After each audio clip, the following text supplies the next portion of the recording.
Hello, hello, hello. This is Gresh from the I Am CEO podcast, and I have a very special guest on the show today. I have Josh Cary, who is the host of the Hidden Entrepreneur podcast. Josh, is awesome to have you on the show. Gresham, absolute pleasure to be here. Thanks for the invite. No problem. Super excited to have you on. And what I wanted to do was just read a little bit more about Josh so you can hear about all the awesome things that he's doing. And Josh spent 40 years in hiding. That's right. He was hiding every aspect of himself and showing up with a mask on in all areas, trying to get the approval of everyone else. At 19, he changed his name and entered into what would become a 15-year career as a professional actor and filmmaker. The applause and external accolades didn't completely heal his feelings of anxiety and insecurities, and he found himself more isolated than ever. Today, Josh Cary is a podcast host and business coach to entrepreneurs who are ready, willing, and able to say F that noise. F that noise is the 5-step process he used and now teaches others to embrace the fear holding them back. Josh, are you ready to speak to the I Am CEO community? I have never been readier. Awesome. I'm definitely looking forward to it. So I wanted to kick everything off and ask you about what I call your CEO story and what led you to start your business. Great question. As you alluded to, today I am the hidden entrepreneur, and that's simply because I spent decades, 40 plus years, all of my life in hiding all of my power, my skill, all of my capability in every situation in return for showing up as the person that I thought others expected me to be. Now, this is good old-fashioned seeking approval, and I did that because so early in my life, for a variety of reasons, I sold myself the false story that I am not valid, I am not able, and nobody cares what I have to say. We've heard this story before. So I took that role on very early, sold it to myself as truth, and went out into the world. And what we do is when we have this belief, we make it true, and we have to go out into the world to find the people and scenarios to help us validate that story. And what I found, people are very willing to help you stay in that role you've defined for yourself. And the big tension and conflict was behind closed doors, I knew differently. And that's what frustrated me and angered me because I knew what I was capable of, but I was scared out of my mind to dare step out of this label, this role that I defined for myself. And I did that for many, many years. Yeah, and that's something that a lot of people definitely struggle with. And I appreciate you for being able to break through and to become, yourself and who you were called to be, but also in reaching back in to help other people about that, because a lot of times you don't realize or that doesn't become kind of a reality to be able to do that, to be able to step into who you know you are, and the outside world is pressuring you to be something else. So I appreciate you for doing that. Thank you. Yeah. And I wanted to drill a little bit deeper into your podcast and some of the things that you're doing. So how are you helping those, entrepreneurs and business owners do that? So today I have 2 adoring children that I give shout outs to all the time because whether they know it, see it, or feel it, they are the very reason that I've become who I am today. I have an amazing 5-year-old daughter, an incredible 3-year-old son. And in the early part of their young lives, I was still showing up miserable and angry and frustrated. And they are perfection in every regard. I'm watching them from the beginning of their time till today. And my goodness, they are every bit of the person I wish I could ever be. And here I am getting in their way and just mucking up their whole deal. And finally, I was like, you know what? I cannot continue to do this, to be this kind of person. I don't want to project myself 20 years down the line where I'm continuing to seek approval and be miserable and be desperate and needy and all these things. And then see my daughter, for example, 20 years later, I'm now an empty nester watching my daughter seek approval and be in the same situation because that's all she was around. In that regard, I'd never be able to really live with that, and there'd be nothing I can do. Now, there's everything I can do. And I knew that, you know what, I got to get this right. So I took an honest look at all the little things I was doing any given day that were bad habits, bad patterns, took an honest look and I said, this isn't serving me, this isn't serving me, this is getting in the way, I can do this better. And I made that choice to take different action. And slowly but surely, one thing at a time, I started replacing those bad habits with a little better ones. You do that consistently over time, every day, and things begin to look a whole lot better. I love that. And it sounds like, every little bit, adds up and it counts and it amounts to something, because I think a lot of times people don't know how exactly they can make those changes. But for you, was it one thing that just was that spark that said, okay, I want to change this? Or was there something that happened that made you say that I want to go this way instead, or this is the way I should have been going, and let me go ahead and do that? Well, my children were that one thing, realizing that I'm showing up as this angry, miserable, depressed person. And also, to make matters even worse, I'm an entrepreneur and my business was always suffering. I always hit the same wall. There was tension and conflict and all this stuff in my day-to-day world. I then go back to the drawing board, try to do something bigger, better, cheaper, more substantial. Oh, they're going to love this. I'll scribble this on a paper and bring it to them, and they're like, yeah, no. So I realized, I'm the common denominator here. I'm the deal that needs to adjust. And I always knew that I was capable. So I was like, got to get it right. And like you said, not seeing this whole big project of change, like, oh, I got to lose 50 pounds. I got to make $100,000, whatever your big goal is. No, you achieve that one step at a time, one thing at a time. So I just made the decision and made the choice to put better actions into place slowly but surely. And I often say it's like I'm in recovery today, which means that, because in most cases I am, right, from this old habit and lifestyle. This is a daily practice. But ideally, it's a daily practice that you love, and I do.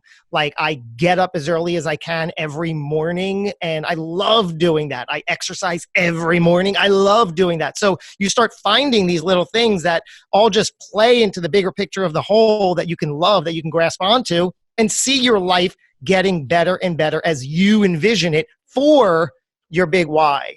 One of the things that I help entrepreneurs do is plan for that ultimate question, which is, how would you like to be remembered? Mm-hmm. And I took that question and answered it really, really definitively for myself, because that answer means that once you establish that, how would you like to be remembered?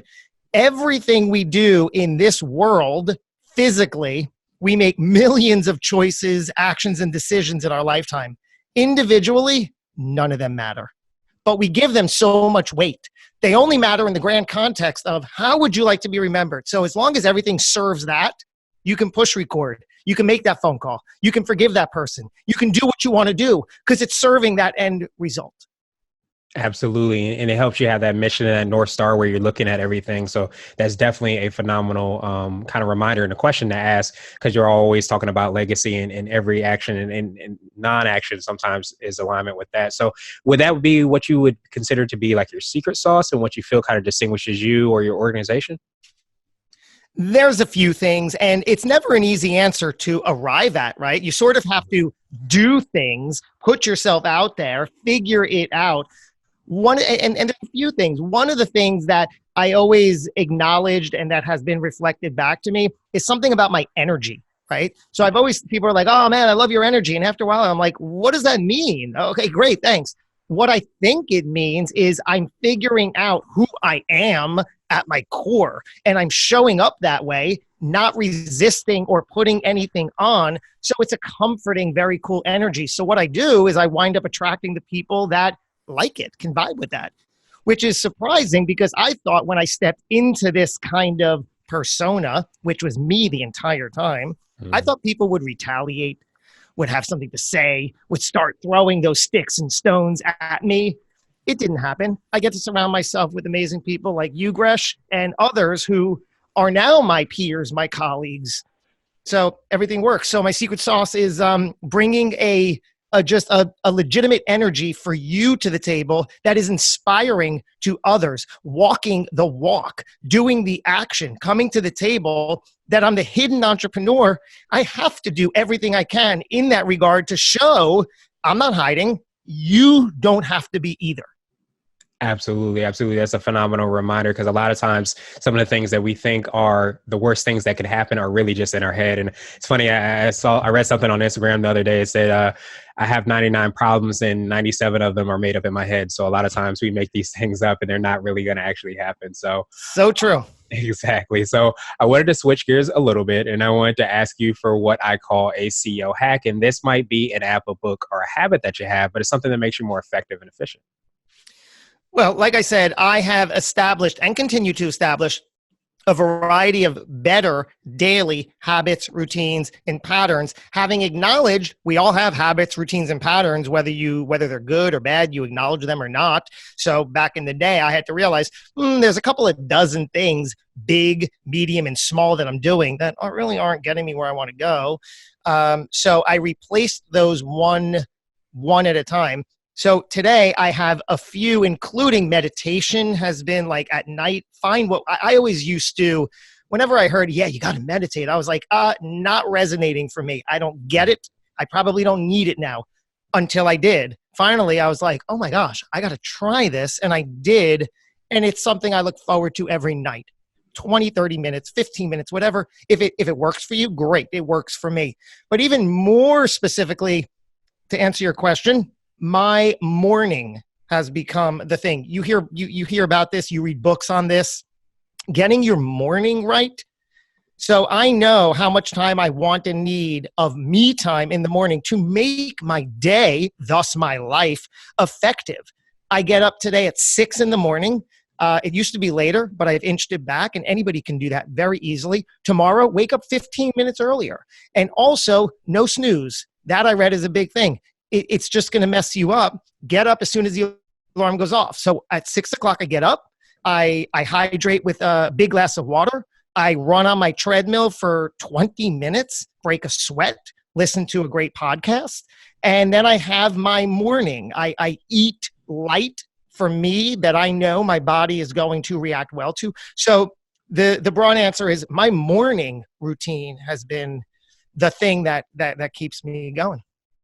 Nice. And I appreciate you for sharing that with, especially what works for you. And I love the fact too, that again, a lot of times you're like, okay, well, I wake up at 8 a.m. So how the heck am I going to wake up at 6:30? But you say 15 minutes and you start doing 15 minutes and slowly and surely you're waking up at 6:30, waking up at 6 a.m., whatever your goal might be. So I appreciate you for reminding us of that. And now I wanted to ask you for what I call a CEO nugget. And this is a word of wisdom or a piece of advice, or if you can hop into a time machine, what would you tell your younger business self? The first thing that has worked for me is figuring out that the answer to that ultimate question, how would you like to be remembered? And if it's a version of, I want to change the world, that's a good start. But really quick, break that down into who do you want to change it for? How do you want to change it? And why do you want to change it, right? So get as specific and granular as you can. And then everything in your day-to-day supports that. Again, every action we take today in this world is not definite. It doesn't mean anything individually. But what does mean something and what does become finite, definite, is after we're gone, how we want to be remembered. That we can't change. But we can change every single thing we're doing now to make that story that people are talking about us when we're no longer here, and how we are remembered, that we can change to our advantage. And it begins right now, not on your deathbed, not when you're 50, not when when you're married. It begins now. Absolutely. And, I always say, begin with the end in mind and, understanding this is where you're going to be. But that doesn't start, like you said, on that day. It starts today. It starts on how people are talking about you, what energy and what energy you have or don't have and how that's being portrayed out. And that is your legacy. So I appreciate you for reminding us of that as well, too. And now I wanted to ask you my absolute favorite question, which is the definition of what it means to be a CEO. And we're hoping to have different quote unquote CEOs on the show. So Josh, what does being a CEO mean to you? Being a CEO means you are the person that the people who you respect and look up to respect and look up to you. And that can be in any direction. It can be your colleagues. It can be your subordinates. It can be your people above you, below you, near you, next to you, whoever you admire, respect, and look up to, that they admire and respect and look up to you too. Absolutely. Right in alignment with what you were talking about related to the legacy is understanding the impact that you're having in all different phases of your life, and staying true to that and making sure that that is all in alignment is absolutely great. So, Josh, I truly appreciate your time. What I wanted to do was pass you the mic, so to speak, just to see if there's anything additional you can let our readers and listeners know. And then, of course, how best they can get a hold of you and listen to your podcast. Well, thank you. I'll leave you with this. One sort of little theme that perhaps is evident here that I always come to the table with is the idea that what we're doing in this world, in this moment, for better or worse, whether we prepare for it or not, it's going to come to an end. And I've gotten more and more accepting of that, to the point, especially with children. So here's the thing for me, that I am so conscious of that fact that besides accepting it or not accepting it, the way I live my life today is I want to make sure that every moment I have with my children, should life end at a moment's notice and without warning, which it could, truth of the matter, this is what helps me, since life can happen like that. I want to make sure that any moment and every moment I have with my children, should it be my last, is significant and ideal enough to go forward. Awesome. That's definitely a great reminder for all of us to, stay present in the moment and cherish every moment, because just like you were able to kind of take those steps, and I appreciate you for also reminding us that we're able to do the same too. And people that want to subscribe to your podcast and get a hold of you, what's the best way? On my website, it's all there, joshcary.com. Awesome. We'll have that link in the show notes as well. And Josh, thank you so much again for all the awesome things that you're doing in your time today. And I hope you have a phenomenal rest of the day. Likewise, Gresham. Thank you so much for this. I loved being here.